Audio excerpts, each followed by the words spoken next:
청춘 야담을 찾아주셔서 감사합니다. 구독과 좋아요, 알림 설정은 보다 재미있는 영상을 만드는 데 큰 힘이 됩니다. 그럼 이야기 바로 시작하겠습니다. 조선 중기 서해안의 작은 바닷가 근처 마을에 자리한 연화상단을 이끄는 이유진 마님은 강단 있고 지혜로운 여인이었습니다. 그녀는 젊은 나이에 혼인을 하자마자 남편이 병으로 일찍 세상을 떠나게 되어 젊은 나이에 연화상단을 이끌게 되었습니다. 그날도 상단에서 하인들을 단속하며 바쁜 하루를 보내고 있었는데 갑자기 정문 앞에서 거친 발소리가 들려왔습니다. 연화상단의 주인 이유진을 찾는다. 강직한 음성이 울려 퍼졌고 긴 검을 옆에 차고 냉철한 성품을 지닌 그가 마당으로 들어서고 있었습니다. 그는 바로 조정에서 주상전하를 최측근에서 모시는 내금의장이었습니다. 그런 그가 연화상단에 찾아온 것이었습니다.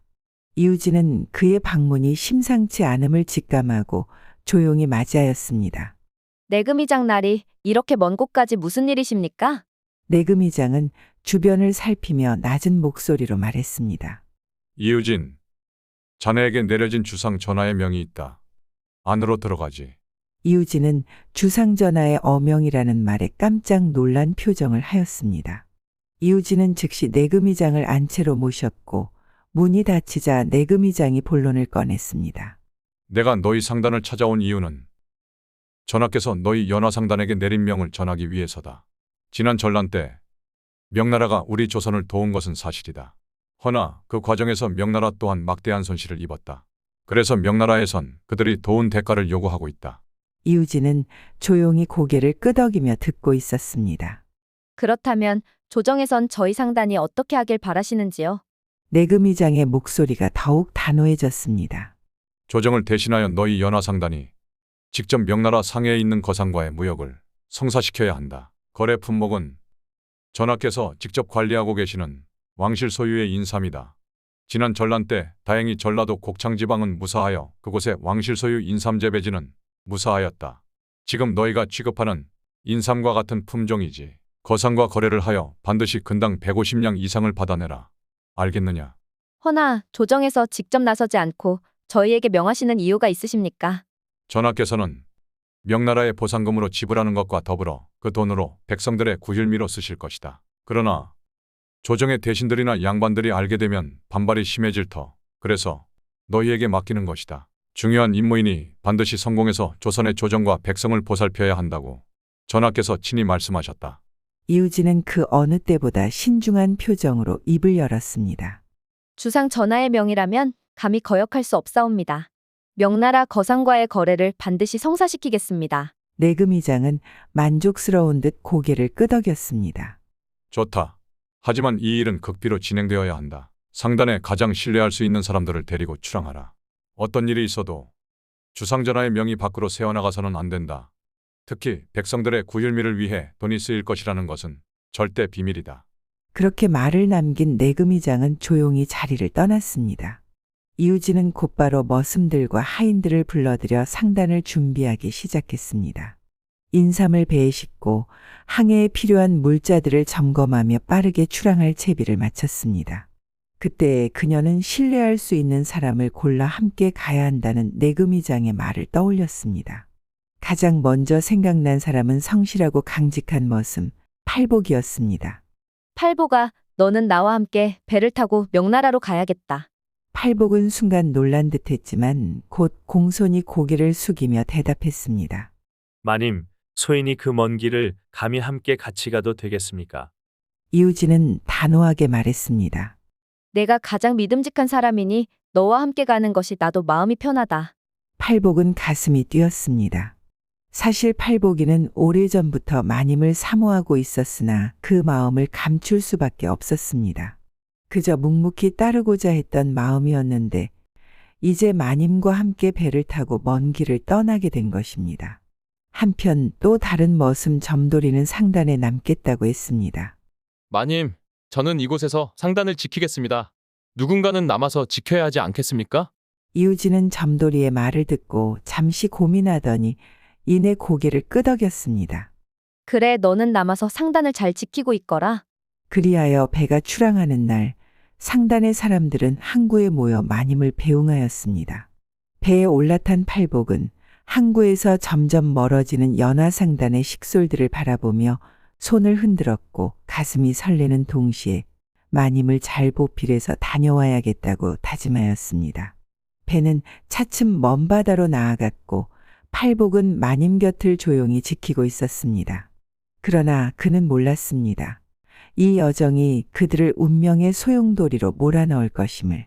바다는 잔잔하게 파도가 쳤고 연화상단의 배는 명나라를 향해 순항하고 있었습니다. 선원들은 각자의 자리에서 바쁘게 움직이며 돛을 조절하고 배의 균형을 잡고 있었습니다. 하늘은 맑았고 바닷물도 평온했습니다. 그러나 저녁 무렵 갑자기 하늘이 어두워지기 시작했습니다. 바람이 거세게 불어오더니 이내 검은 구름이 하늘을 뒤덮으며 천둥 소리가 울려 퍼졌습니다. 선장과 선원들은 급히 움직이며 배를 점검했습니다. 기상이 심상치 않습니다. 바람이 점점 강해집니다. 선장은 배 위를 살피며 심각한 표정으로 이유진에게 다가와 말했습니다. 마님, 이 상태로 계속 나아가면 위험합니다. 다시 돌아간 후 시일을 보고 다시 명으로 가는 게 어떻겠습니까? 이유진은 강한 바람에 머릿결이 휘날리는 것도 신경 쓰지 않은 채 단호한 표정으로 말했습니다. 안 된다. 우리는 조정의 명을 받고 가는 것이다. 이 무역을 반드시 성사시켜야 조선의 백성들에게 도움이 된다. 위험을 무릅쓰고라도 앞으로 나아가야 한다. 선장은 잠시 고민했으나 이유진의 확고한 태도를 보고 더 이상 반대하지 않았습니다. 네, 알겠습니다. 하지만 파도가 점점 거세집니다. 모든 선원들에게 대비하라고 지시하겠습니다. 그러나 바람은 갈수록 거칠어졌고 이내 비바람이 몰아치며 파도가 더욱 사나워졌습니다. 배는 크게 흔들리기 시작했고 선원들은 필사적으로 돛을 붙잡았습니다. 상황은 더욱 악화되고 있었습니다. 꽉 붙잡아라. 배가 뒤집힐 수 있다. 팔복은 이유진을 향해 다가와서 다급하게 외쳤습니다. 마님, 안으로 들어가십시오. 위험합니다. 하지만 이유진은 흔들리는 배 위에서도 버티며 외쳤습니다. 아니, 괜찮다. 내 직접 여기서 상황을 지켜보겠다. 여기 있는 모두가 위험하지 않느냐. 나만 피할 수는 없다. 그 순간 거대한 파도가 배를 덮쳤고 배는 크게 기울어졌습니다. 쾅! 파도의 충격으로 선원들이 바다로 빠져버렸고 배의 일부가 부서지기 시작했습니다. 마님, 손을 놓지 마십시오. 팔복은 필사적으로 이유진을 붙잡으려 했지만 또 한 번의 거센 파도가 두 사람을 갈라놓았습니다. 거센 파도로 인해 마님 이유진마저 바다로 빠져버린 것이었습니다. 마님, 팔복은 망설임 없이 바다로 뛰어들었습니다. 찬 바닷물이 온몸을 감싸며 숨이 턱 막혔지만 그는 있는 힘껏 헤엄쳐 이유진을 찾았습니다. 다행히도 부서진 나무 판자에 간신히 매달려 있는 이유진을 발견했습니다. 마님, 정신 차리십시오. 제가 붙잡고 있겠습니다. 두 사람은 물살을 거슬러 떠내려갔고 정신을 잃은 뒤 아침이 되어 결국 작은 섬의 해안가에 도착했습니다. 팔복이는 정신을 차리고 깨어나 보니 온몸이 젖은 채 모래사장에 쓰러져 있었습니다. 그는 몸을 일으켜 거칠게 숨을 내쉬며 주변을 살폈습니다. 조금 옆 마님이 해변가에 쓰러져 있었습니다. 마님, 괜찮으십니까? 이우진은 기침을 하며 천천히 정신을 차렸습니다. 여기가 어디냐? 팔복이는 잠시 동안 해안을 둘러보며 조용히 말했습니다. 어딘지는 모르겠사오나 아마 서해안에 있는 작은 섬 중 하나일 것입니다. 사람은 살지 않는 것 같습니다. 이우진은 하늘을 바라보며 한숨을 내쉬었습니다. 우리가 돌아갔어야 했어. 내가 무리하게 명나라로 향하자고 했기에 결국 모든 것이 물거품이 되어버렸구나. 그녀는 자책하며 눈물을 흘리며 고개를 숙였습니다. 그러나 팔복은 단호하게 말했습니다. 마님, 그런 말씀 마십시오. 이 상황에서도 마님을 탓하는 이가 어디 있겠습니까? 마님께서는 조선 백성들을 위하여 목숨을 걸고 떠난 것이 아니옵니까? 저는 끝까지 마님을 지켜드릴 것입니다. 반드시 살아남아 이곳을 빠져나갈 방법을 찾을 것이옵니다. 그날부터 팔복은 물고기를 잡아 이우진에게 가져다 주었고 작은 움막을 만들어 비를 피할 수 있도록 도왔습니다. 이우진은 처음에는 낙담했지만 팔복의 헌신을 보며 차츰 힘을 내기 시작했습니다. 그러던 어느 날 해변에서 멀리 희미한 검은 것이 보였습니다. 마님, 저기 무언가가. 이우진은 두 손을 모으며 간절한 표정으로 외쳤습니다. 살았다. 드디어 구조선이 왔어. 그러나 팔복은 다가오는 구조선을 한참 유심하게 바라본 후 깜짝 놀라며 말하였습니다. 마님, 저 배는 구조선이 아니라. 가까이 다가오는 배의 도체는 검은 깃발이 펄럭이고 있었습니다. 그것은 다름 아닌 해적선이었습니다. 바람이 거세게 불며 해적선이 무인도의 해안가에 닿았습니다. 험상궂은 해적들이 배에서 내리며 섬을 가득 채웠습니다. 그들의 칼과 창이 반짝이며 위협적인 기운을 내뿜었습니다.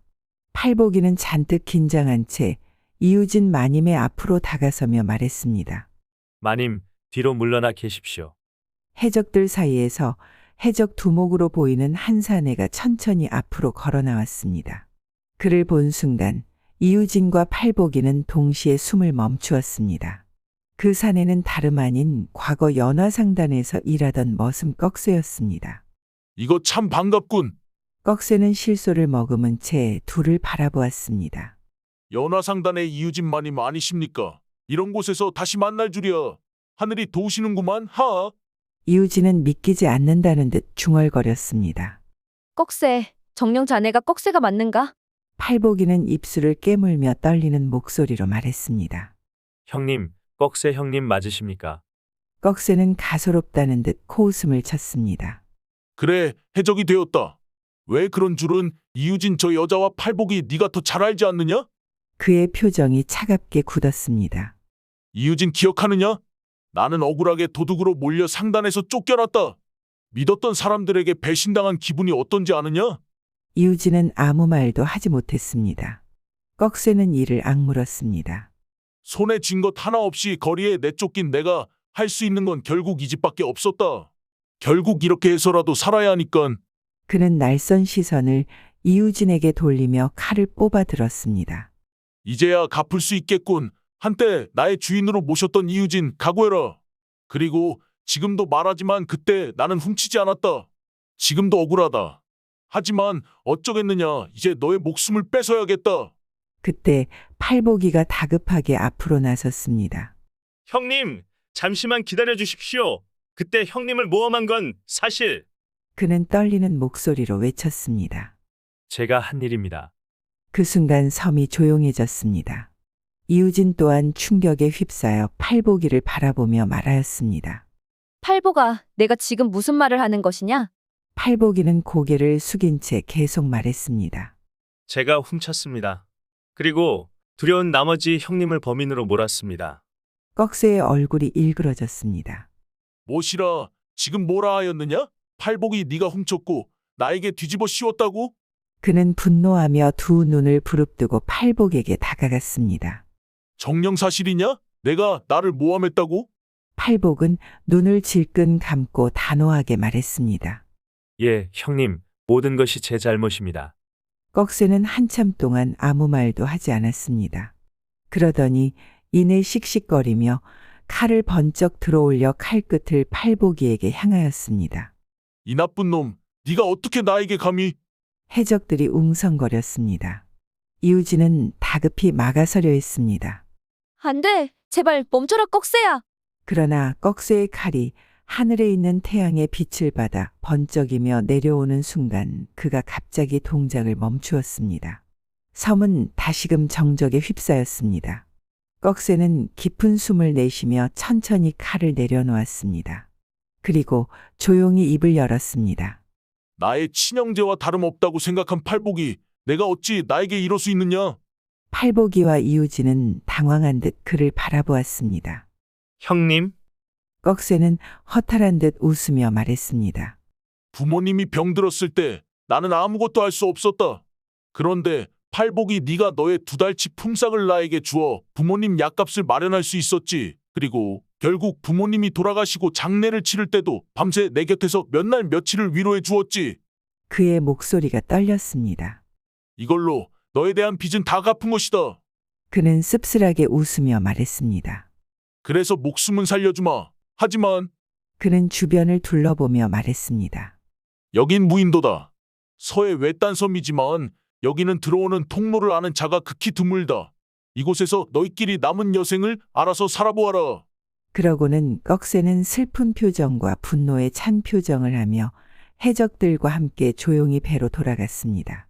꺽쇠는 한 번 더 팔복을 바라보더니 아무 말 없이 등을 돌려 배에 올랐습니다. 거센 파도 속에서 해적선이 천천히 멀어져 갔습니다. 팔복은 바닥에 주저앉았습니다. 그리고는 이우진이 그를 바라보며 한 걸음 물러섰습니다. 그녀의 눈빛에는 깊은 실망이 서려 있었습니다. 팔복아, 네가 정령 훔친 것이냐? 그렇게 나에게 잘하던 네가 어찌 그런 것이냐? 그녀는 단호하며 분노에 찬 목소리로 말하였습니다. 마님 그것이 아니오라. 가까이 오지 마라. 사실 마님을 살리기 위해 꺽쇠에게 거짓말을 하였다고 말을 하려 하였으나 마님의 깊은 실망과 냉담한 눈빛을 처음 본 팔복은 충격을 받아 차마 이우진의 눈을 보며 입을 떼지 못하였습니다. 그녀가 등을 돌리고 해변을 걸어가는 동안 팔복은 오직 그녀의 뒷모습만을 바라볼 뿐이었습니다. 멀어지는 해적선과 멀어지는 마님의 뒷모습을 바라보며 팔복은 처음으로 자신의 선택이 옳았는지조차 확신할 수 없었습니다. 무인도의 밤은 깊고도 고요하였습니다. 멀리서 들려오는 파도 소리만이 정막을 깨뜨릴 뿐이었습니다. 해적들이 떠난 후 팔복이와 이우진 마님은 다시 섬에 홀로 남게 되었습니다. 팔복이는 마님께 말을 걸고 싶었으나 그녀의 차가운 태도에 감히 다가가지 못하였습니다. 그가 다가가려 하면 마님은 애써 외면하며 거리를 두었고 팔복이는 더 이상 말도 꺼내지 못한 채 홀로 해안가에 앉아 있었습니다. 그러나 팔복이는 여전히 마님을 위해 물고기를 잡고 나뭇가지를 주워 불을 지피며 조용히 보살폈습니다. 마님은 그런 팔복이의 행동을 보고도 모른 척하였지만 속으로는 복잡한 감정이 일렁이고 있었습니다. 한편 해적 꺽쇠가 섬에서 마님과 팔복이를 본 다음 날 해는 중천에 떠 있었고 마음이 착잡한 해적 두목 꺽쇠는 부하들과 함께 마을 바닷가 주막에서 술을 마시고 있었습니다. 오랜만에 육지에 돌아와 여유를 즐기려던 차에 옆 테이블에서 들려오는 이야기 소리에 귀를 기울이게 되었습니다. 주모, 아니 그 소식 들었어? 글쎄 연하상단의 마님이 조정의 명을 받고 명나라로 가다가 좌초되었다더군. 아니, 글쎄, 그럼 그들은 어찌 되었대요? 꺽쇠는 술잔을 들던 손을 멈추고 이야기를 들었습니다. 사람들 소문에는 아마도 죽었을 거라 하더이다. 그 무서운 서해안 풍랑을 맞았으니. 쯧, 안타깝구만요. 이 마을 사람들을 위해서 상단 마님이 얼마나 많은 것을 베푸셨는디. 그런데 더 놀라운 일이 있어. 마님이 없는 사이에 그 머슴 점돌이가 상단에서 물건을 훔치다가 붙잡혔다 하오. 그 말을 들은 꺽쇠는 순간 굳어졌습니다. 점돌이가? 그래요. 나도 그 소식 들었소이다. 예전에도 상단에서 물건이 사라진 도난 사건이 있었는디 그래서 그 뭐다냐 얼굴이 산도적 같이 생긴 머슴이 범인으로 몰려서 내쳐진 고그 사건도 이번에 조사해보니 훔친 자가 점돌이라고 하더이다. 그 말을 듣는 순간 꺽쇠의 눈빛이 번쩍였고 그는 잠시 생각에 잠겼습니다. 그렇다면 팔복이는 왜 거짓말을 했던 것이지? 스스로 죄를 뒤집어쓰고 나를 모함했다고 했던 것이지? 대체 왜? 꺽쇠가 술잔을 내려놓고 자리에서 벌떡 일어나자 부하들이 그를 바라보았습니다. 모두 준비해라. 다시 섬으로 간다. 부하들이 당황해하며 물었습니다. 두목, 갑자기 무슨 일이십니까? 꺽쇠는 낮은 목소리로 말했습니다. 팔복이 놈이 거짓말을 한 이유가 있을 거다. 내가 직접 확인해야겠어. 그러나 꺽쇠는 단순히 그 이유만으로 섬으로 향하려는 것이 아니었습니다. 그의 마음속에서는 복잡한 감정이 일렁이고 있었습니다. 팔복이를 친형제처럼 아꼈던 기억 그리고 그의 배신으로 인해 느꼈던 분노와 상처가 뒤섞여 있었습니다. 꺽쇠는 배에 오르기 전에 준비하며 자신의 부하 한 명을 따로 불러 귓속말로 무언가를 지시하였습니다. 너는 연화상단으로 가서 내가 시킨 일을 하거라. 부하는 놀라며 물었습니다. 두목 정말입니까? 알겠습니다. 그리하겠습니다. 꺽쇠는 한쪽 입술을 실룩이며 대답했습니다. 곧 알게 될 것이다. 어서 다녀와라. 부하는 즉시 명령을 수행하기 위해 달려갔고 그 심부름을 부하가 도착한 동시에 다시 배에 올라 무인도를 향해 나아갔습니다. 팔복이와 마님이 섬에서 살아남기 위해 애쓰고 있을 그때 거친 파도를 가르며 해적선이 다시 섬을 향하고 있었습니다. 무인도의 바닷바람이 거세게 몰아쳤습니다. 팔복이는 해변가에 앉아 멍하니 수평선을 바라보고 있었습니다. 그동안 여러 번 마님 이우진에게 진실을 말하려고 하였으나 마님이 더욱더 팔복이를 외면하고 있었습니다. 그때 저 멀리서 검은 돛을 담배가 파도를 가르며 다가왔습니다. 팔복이의 눈이 크게 흔들렸습니다. 마님, 해적입니다. 이우진 마님도 놀란 듯 자리에서 일어섰습니다. 거친 파도를 타고 해적선이 해안에 닿자 해적들이 우르르 배에서 뛰어내렸습니다. 그리고 그들 사이에서 가장 먼저 걸어 나오는 자는 바로 해적두목 꺽쇠였습니다. 해적두목 꺽쇠는 빠른 속도로 뛰어 팔복이에게 달려왔습니다. 팔복이 내 이놈. 꺽쇠의 목소리는 이전과는 달랐습니다. 팔복이는 본능적으로 몸을 움츠렸습니다. 꺽쇠는 팔복이에게 다가오더니 갑자기 칼을 뽑아 번쩍 들어 올렸습니다. 왜 거짓말을 했느냐? 내가 한 짓이 아닌데 왜 네가 했다고 나에게 거짓말을 한 것이냐? 그의 목소리는 섬 전체에 울려 퍼졌습니다. 이우진 마님도 깜짝 놀란 표정으로 팔복이를 돌아보았습니다. 팔복이는 더 이상 숨길 수가 없어 눈을 질끈 감고 깊이 숨을 내쉬며 조용히 입을 열었습니다. 형님, 사실 저는 마님을 오래전부터 사모해 왔습니다. 그래서 마님이 죽는 걸 참아 볼 수 없었습니다. 순간 모든 것이 멈춘 듯 했습니다. 해적들도 꺽쇠도 그리고 이우진 마님도 아무 말 없이 팔복이를 바라보았습니다. 이우진은 충격에 빠진 듯 그를 바라보았습니다. 팔복아 어찌? 팔복이는 고개를 숙였습니다. 저는 그때 형님이 억울한 누명을 쓰고 내쳐지는 것을 보면서도 아무 말을 할 수 없었습니다.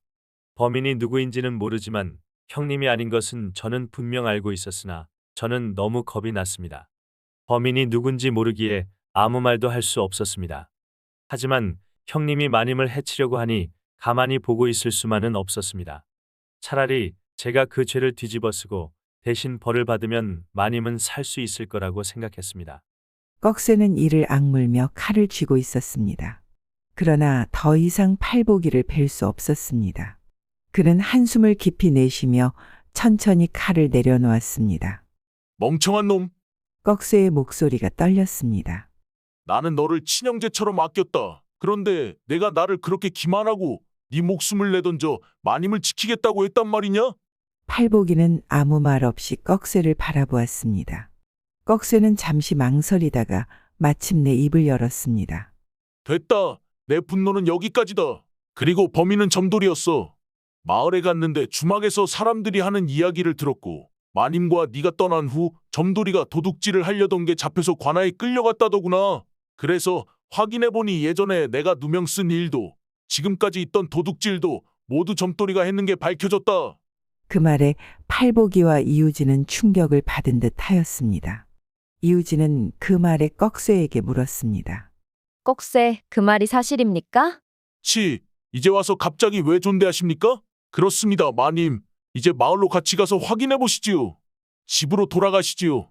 형님, 감사합니다. 팔복이와 이우진은 놀란 듯 꺽쇠를 바라보았습니다. 그러나 이우진은 깊은 한숨을 쉬며 고개를 저었습니다. 하지만 나는 전하의 명을 받아 명나라와의 거래를 성사시키지 못했으니 돌아가도 조정과 백성들에게 면목이 없다. 팔복이는 마님을 바라보며 안타까운 표정을 지었습니다. 마님, 어쩔 수 없었지 않습니까? 다시 돌아가서 정비를 한 후 인삼을 가지고 명으로 가시지요. 그 순간 꺽쇠가 크게 웃는 것이었습니다. 하하, 내가 이럴 줄 알았다. 꺽쇠는 크게 박장대소를 한 후 부하에게 손짓하였습니다. 부하는 선박으로 달려가 무언가를 가져왔습니다. 그것은 바로 연화상단의 인삼 20근. 이우진과 팔복이의 눈이 휘둥그레졌습니다. 아니, 이게 어찌 여기에? 형님 이게 어찌된 일입니까? 이우진과 팔복이가 멍한 표정으로 의아해하자 꺽쇠가 천천히 입을 열었습니다. 점돌이 소식을 듣고 마을에서 이것저것 알아보다 보니 마님이 조정의 명을 받고 명나라로 가던 중 자초되었다는 이야기를 들었다. 그런데 갑자기 한 가지 기억이 떠올랐지. 그는 바다를 바라보며 말을 이었습니다. 너와 마님이 풍랑을 만난 그날 아침 웬걸 바다 위에 인삼들이 떠 있는 걸 보았다. 어림잡아 10근에서 20근 정도는 되어 보였어. 처음엔 별 대수롭지 않게 생각했지. 헌데 마님이 탄 배가 좌초되었다는 걸 듣고 곰곰이 생각해 보았다. 이우진은 놀란 표정으로 그를 바라보았습니다. 그래서 부하에게 몰래 연화상단에 가서 20근 인삼을 가지고 오라고 한 것이었다. 아, 물론 정무는 아니고 담을 좀 넘긴 했다만 이건 마님께서 좀 감안해 주십시오. 그리고 사실 우리는 해적이 아니라 그냥 떠돌던 배를 주워서 해적놀이를 했던 거지. 우린 사람을 해친 적도 없다. 알다시피 내 얼굴이 이렇게 도적처럼 생겨서 내가 배를 타고 근처에만 가면 다른 선박들이 바다에 물건을 던지고 빠르게 도망가 버리는 것이지. 헌데 그게 내 잘못은 아니지 않느냐? 하? 팔복이와 이우진 마님은 입을 다물지 못한 채 꺽쇠를 쳐다보았고 이우진의 눈가가 촉촉해졌습니다. 꺽쇠, 내가. 꺽쇠는 씩 웃으며 말했다. 마님, 명나라 상해로 가는 빠른 물길을 알고 있습니다. 더 늦기 전에 어서 떠나시지요. 그래서 얼른 전하와 백성들을 위해야지요. 압류, 압류. 팔복이와 이우진은 꺽쇠를 바라보았습니다. 그는 산도적처럼 생겨서 사람들에게 미움과 무서움을 받는 사람이었지만 지금만큼은 아주 멋있는, 그래도 도적처럼 보였습니다. 그리고 마침내 해적선은 무역선이 되어 거친 파도를 뚫고 명나라를 향해 나아가기 시작하였습니다. 거센 파도를 가르며 이들은 명나라 상해로 향했습니다. 하늘은 푸르게 맑았고 바닷바람이 돛을 강하게 밀어붙였습니다. 팔복이는 선미에 서서 멀어지는 조선을 바라보았습니다. 그동안 자신이 한 선택들 그리고 꺽쇠와 마님과의 얽힌 인연들이 파도처럼 밀려왔습니다. 또한 마님 이우진은 살포시 팔복이의 옆에 와서 손을 잡으며 따뜻한 눈빛을 마주하였습니다. 그 옆에서 꺽쇠는 가만히 미소를 지었습니다. 그러곤 팔복이가 옆에 있던 꺽쇠에게 말하였습니다. 형님, 도와주셔서 진심으로 감사합니다. 팔복이가 조용히 말하자 꺽쇠는 퉁명스럽게 대꾸했습니다. 쓸데없는 소리는 집어치워. 난 그저 내 손에 빚진 것이 싫었을 뿐이야. 하지만 그의 목소리에는 어느새 예전처럼 다정한 친한 형제의 정이 묻어나고 있었습니다. 이우진은 그들을 바라보며 미소를 짓고 있었고 그렇게 그들은 명나라의 상해로 향했습니다. 명나라 상해에 도착하였고 항구는 번화했으며 상인들이 분주히 오갔습니다.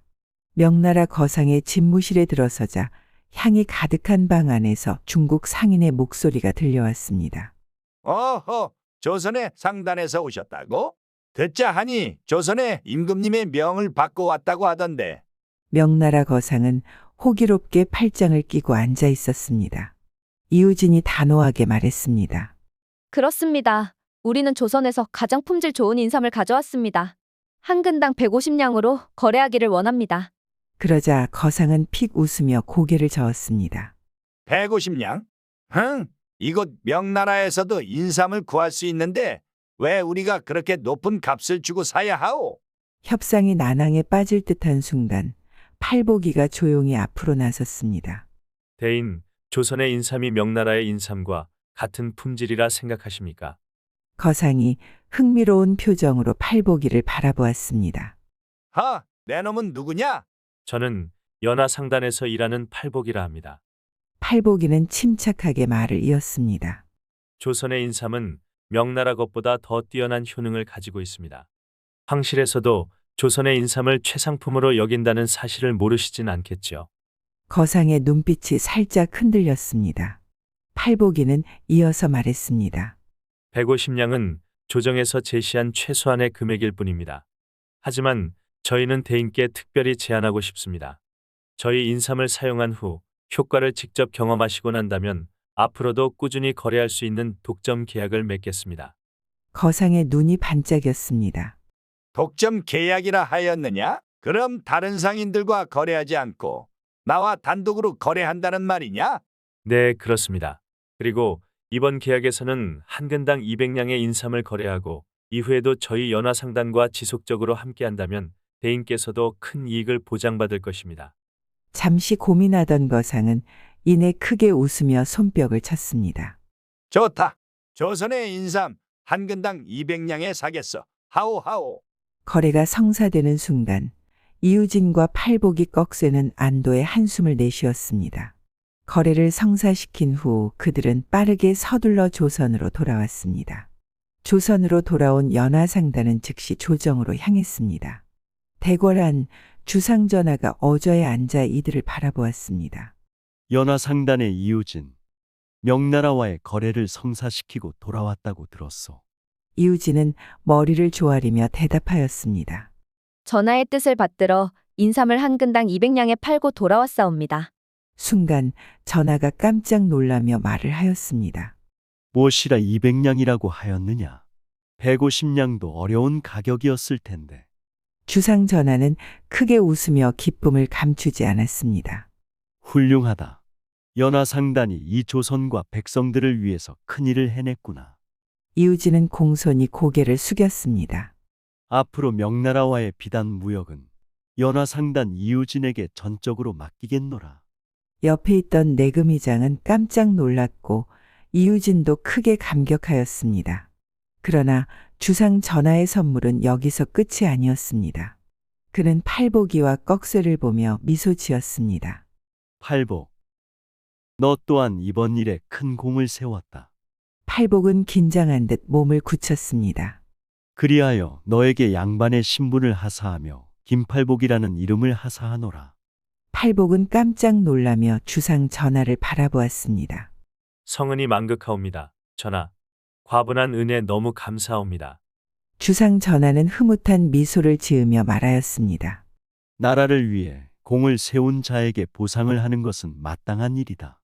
그리고 꺽쇠를 바라보며 말하였습니다. 그리고 꺽쇠, 꺽쇠는 긴장한 표정으로 무릎을 꿇었습니다. 자네는 정말 도적처럼 생겼구나. 내가 연화상단을 지켜낸 공을 높이 평가하노라. 너 또한 양반의 신분을 하사하며 황무길이라는 이름을 하사하노라. 앞으로도 연화상단의 호위무사가 되어 그들을 지키거라. 꺽쇠는 눈을 크게 뜨고 깊이 머리를 조아렸습니다. 성은이 만극하옵니다. 전하. 그 후 연화상단은 더욱 번성했습니다. 이제 김팔복이 된 그는 상단에서 중요한 역할을 맡으며 상단을 운영하는 이유진을 보좌하였고 꺽쇠 황무길은 연화상단을 지키는 든든한 호위무사가 되었습니다. 그리고 마침내 연화상단의 이유진과 김팔복은 혼인을 하였습니다. 과거 머슴이었던 김팔복은 이제는 연화상단 이유진의 남편이 되었고 꺽쇠 황무길은 든든한 수호자가 되었습니다. 오늘도 영상을 끝까지 시청해 주셔서 진심으로 감사합니다. 영상이 즐거우셨다면 구독과 좋아요, 댓글 부탁드립니다. 앞으로도 보다 더 좋은 영상으로 보답하겠습니다. 감사합니다.